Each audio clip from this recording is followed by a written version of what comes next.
Halo semuanya, nama aku Inola dan aku dari 12 IPA 2. Di video ini aku akan kesaksian tentang kasihnya Tuhan atas hidupku.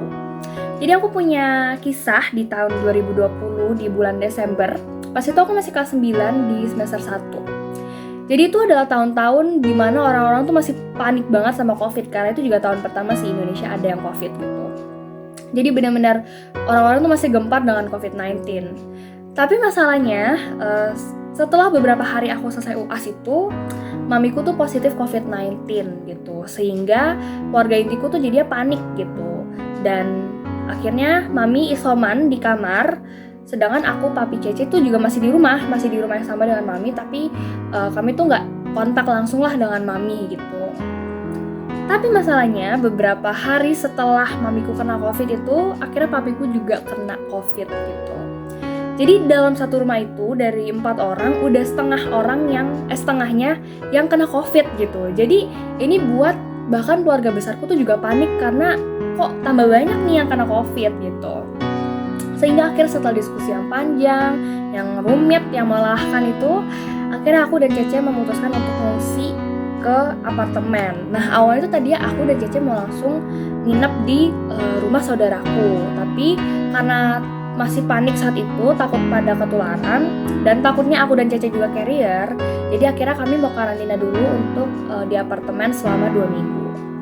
Jadi akhirnya kita book apartemen 2 minggu, dan selama di apartemen itu aku benar-benar banyak banget mengeluh. Apalagi pas aku di apartemen, kondisi papi tuh tambah drop, tambah gak oke. Jadi akhirnya papi tuh dibawa ke rumah sakit yang khusus COVID gitu untuk dirawat di sana. Sedangkan mami masih di rumah gitu kan. Jadinya tuh benar-benar keadaannya tuh lagi buruk banget lah saat itu bagi keluarga aku. Sehingga buat aku saat itu banyak banget hal yang bikin aku tuh gak suka gitu dengan keadaan. Yang bikin aku tuh mengeluh terus bahwa aku tuh kesel, aku tuh gak suka dengan keadaan ini gitu. Karena ya apa ya, nggak enak aja gitu loh, keluarga aku ada yang sakit, aku harus pisah sama mereka gitu. Sehingga selama 2 minggu aku di apartemen, aku tuh banyak banget komplain ke Tuhan. Tuhan, kenapa sih aku tuh harus dikasih cobaan seperti ini? Orang tua aku harus sakit, aku harus pisah sama mereka, aku harus mikirin ini, aku harus mikirin itu. Kayak aku nggak bisa melihat lah kasihnya Tuhan tuh atas hidup aku gitu. Apalagi papiku tambah drop, aku tuh melihat, wah Tuhan tuh udah gak mengasihi aku lagi gitu.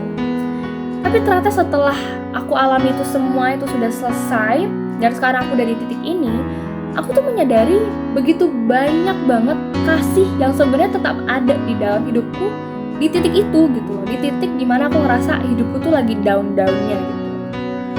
Kayak jadi banyak banget gitu yang bisa aku syukuri gitu. Jadi aku mau highlight di video ini. Nah pertama itu adalah kesehatannya mami papiku. Jadi selama aku 2 minggu di apartemen, aku akhirnya nginep di rumah saudaraku selama 2-3 minggu. Jadi kurang lebih tuh memang sebenarnya sebulan aku terpisah sama rumahku dan orang tuaku. Jadi kita nggak merayakan Christmas bareng saat itu, nggak merayakan tahun baru bareng, dan bahkan nggak merayakan ulang tahun mamiku karena si COVID ini gitu. Jadi setelah 1 bulanan itu akhirnya mami papiku sembuh dan sudah balik ke rumah. Aku dan Ceceku pun akhirnya balik ke rumah gitu. Dan hingga sekarang mami papiku tuh terus sehat gitu loh. Maksudnya mereka bisa kerja, melakukan aktivitas seperti biasa. Bagi aku tuh itu hal yang bisa aku syukurin banget, karena ya mereka tetap gak kenapa-napa gitu bahkan sampai sekarang. Dan kedua yang mau aku syukuri dan aku mau highlight adalah, jadi selama 2 minggu aku di apartemen, aku tuh pikir aku bakal menjadi anak kosan yang gak tahu mau makan apa gitu, karena bingung gitu kan, gak ada yang masak di rumah, gak ada mami, siapa yang bakal masak di rumah ini gitu kan, di apartemen ini gak ada yang masak. Tapi menurutku kerennya kasih Tuhan itu gak terbatas, sehingga selama 2 minggu di apartemen itu, temen komselnya mami papiku, mereka selalu GoFoodin 3 kali sehari untuk aku dan Ceceku. Jadi selama 2 minggu di apartemen, bayangin setiap hari itu aku selalu di GoFoodin makan pagi, siang, dan malam tuh gak pernah lewat. Jadi teman-teman komsel mami papiku tuh selalu bergantian untuk kirimin makan pagi, siang, dan malam. Dan menurutku itu sebuah kasih yang dinyatakan Tuhan kepada hidupku lewat orang lain gitu loh. Karena untuk GoFoodin aja butuh waktu, untuk GoFood aja tuh butuh uang, dan untuk milih makanannya aja tuh udah suatu hal gitu menurut aku. Jadi menurut aku tuh itu pun sebenarnya adalah kasihnya Tuhan untuk hidupku, tapi dinyatakan oleh orang lain gitu. Dan aku sangat bersyukur akan hal itu gitu. Terus yang ketiga, kasihnya Tuhan itu benar-benar dinyatakan lewat PKS-ku dan pemuridku.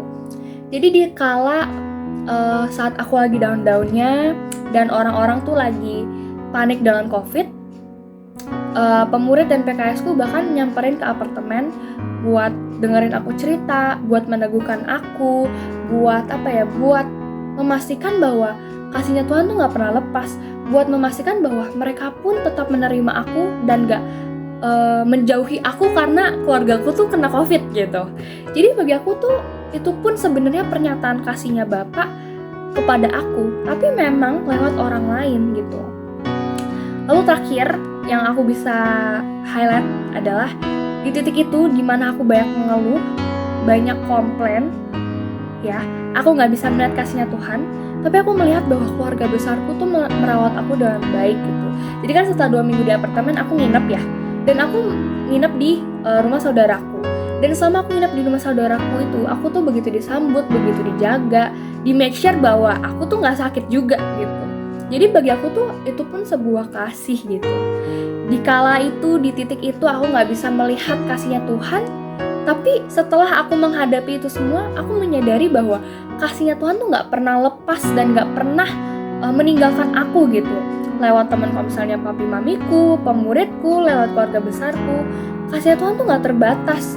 Kasihnya Tuhan bisa dinyatakan lewat apapun. Dan menurutku saat aku menghadapi keadaan yang gak ideal itu, kasihnya Tuhan tuh banyak dinyatakan lewat orang-orang di sekitar aku, orang-orang yang ada menemani hidup aku gitu.